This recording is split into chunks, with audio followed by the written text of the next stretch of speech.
Hey, what is up guys? My name is Stan and welcome back to the channel. In this video, I want to do a review of the Corsair QL Series fans. I've got both the 120 and the 140 millimeter versions, and I want to deep dive into why you should or should not pick up this set of fans.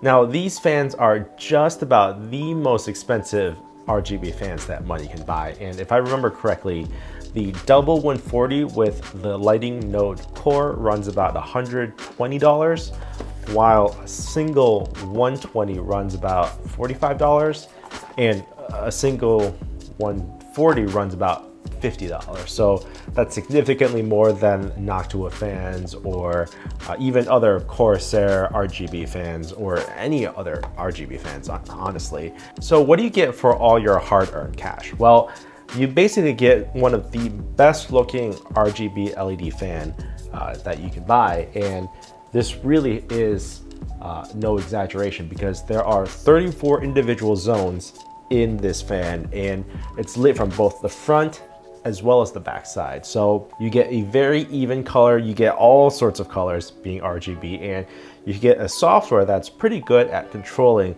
the different patterns and different colors, and it really works relatively well. Can I balance it? It works relatively well with the other RGB elements that are in your system. That's not to say that these fans are perfect other than the price.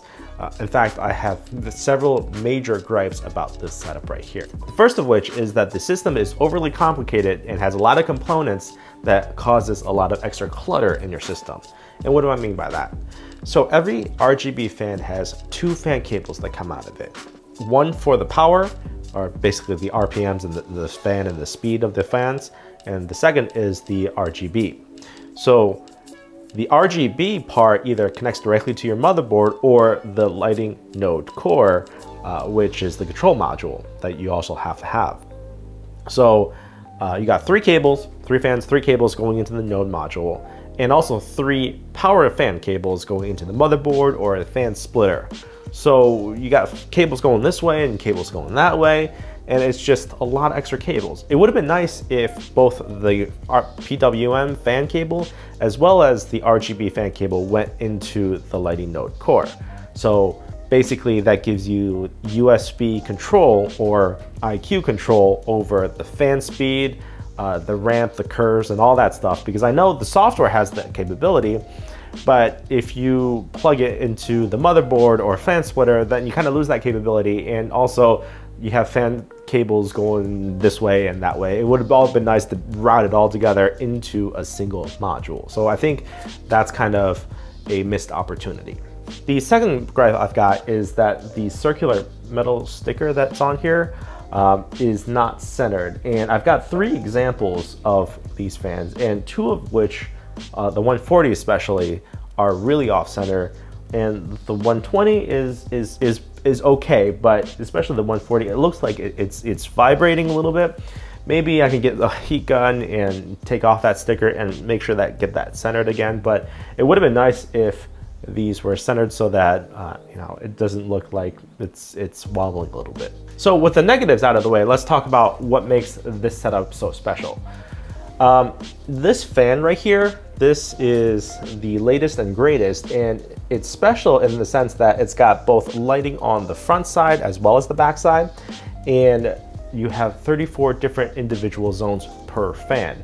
So you get the most vibrant RGB, customizable color that you can get basically in a fan. And it's not just the outside ring, but the actual fan themselves. You see you've got LEDs in the middle.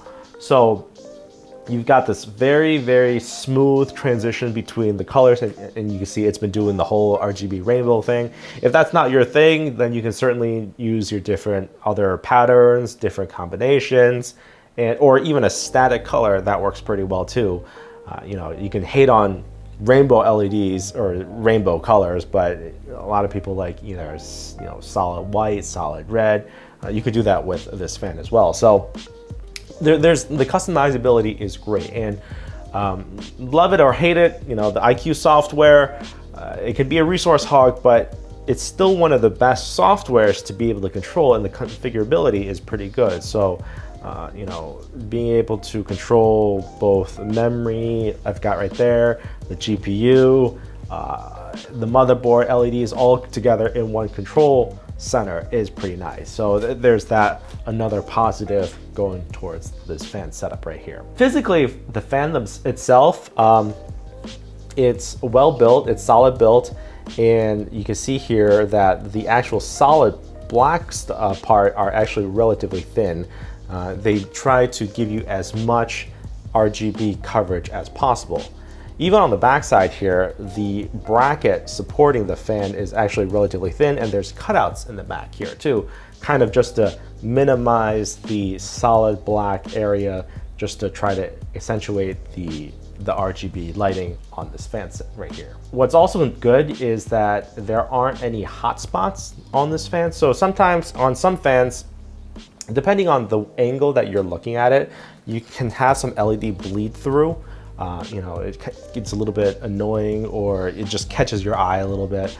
I'm happy to say that there's really no major LED light bleed through, and everything's kind of sealed in very nicely because this is frosted over. There's really no hot spots, so that's really nice. Now, talking about performance of these fans here, I've got the 140s and the 120s going, and it is pushing a surprising amount of air. These fans, the 120 is rated for 1500 RPM with 41 CFM, while the 140 is rated for 1250 RPM with 550 CFM. The 140 millimeter fan certainly feels like it's pushing a lot more air than the 120, but then again, you know, 140 is just bigger, right? 50 CFM versus 41.8 CFM. That's to be expected. So I've bought 3 fans for my Mercury S3 build. They're going to be going, the 2 140s going in the front on radiators, and the 140 or 120 in the back also on a radiator. I plan on turning them all the way down to maybe like 500, 600 RPM to make them silent. As it stands right now at, what was this, 1250 RPM and 1500 RPM, they're putting out a decent amount of noise. Certainly I'm pretty used to fans running around 500, 600 RPM. So let me give you a sound check of what they sound like here. So this is about 6 inches away from the front of the fan.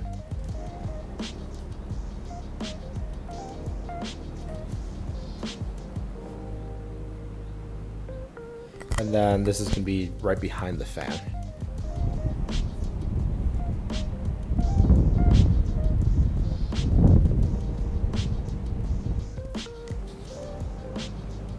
Now, anecdotally, I think the noise to airflow is decently good. It's certainly on par with, I guess, what I've got. I got the General Typhoons in the system. They're pretty similar to the Vader fans, and you know, certainly for the money, I would expect that they should be performing pretty well. The last thing I want to do is to play around with the Corsair iCue software to show you the different colors that I can achieve. So right now, this is the Rainbow Wave. You've been looking at it, you've been seeing it. It's been, you know, going with the unicorn puke color. You can also change it to spiral. This is rainbow. So rainbow is just cycling through the different colors, solid colors. Color shift is going to be very similar to that. Color pulse, I think that's going to pulse on and off, different colors. And then color wave, so this is kind of getting a little bit creative here in the different colors and different patterns. Sequential, so it's right now it's set to random colors and random switching, but let's say you have a red computer, you know, you can choose red color. Strobing, this is on and off. Oh, rain, this is kind of cool. So this is RGB random colors. If you were to do, let's say, red and blue, I've got a red and blue system, right? You can see that you could do red and blue rain, if you look like something like that. And then visor, that's kind of cool. Marquee, and then you can change the speed, go fast, go slow. Let's see, arc, Arc's another interesting one because you've got, you can set it to random colors, and then you can set it to inner ring being blue, outer ring being red, or again, whatever color you like. And then go clockwise, counterclockwise. You can speed it up, go slower. It's just a lot of fun that you can play around with. I think this is where it gets very interesting in the different patterns you can have with this fan. And what sets these fans apart from something like Thermaltake or what are those? Inwind Serious Loop fans. You know, you got all sorts of other RGB fans, but you don't have the ability to control it like this. So I think the biggest competitor would be something like the Light Loop, also from Corsair, because the functionality is the same. It's just the build quality and the color quality of these fans are just a little bit more premium than something like that. So these fans are clearly not for everyone. And even assuming that you like your RGBs, these fans are probably for the Dominator Platinum RGB users, right? They want the best of the best of the best. That's where this comes in. If you're really looking for just good RGB fans, there are certainly a lot of different other options. And maybe you don't even like RGB at all, you just want a static color, there are definitely other options as well. So hopefully this helps you in your purchasing decisions. Anyway, I'll make sure to link all of these products down below in the description down below. If this video was useful for you guys, make sure to hit that like button. And if you want to see more on computer builds and tech videos, perhaps consider subscribing. My name is Stan. I'll see you guys in the next one.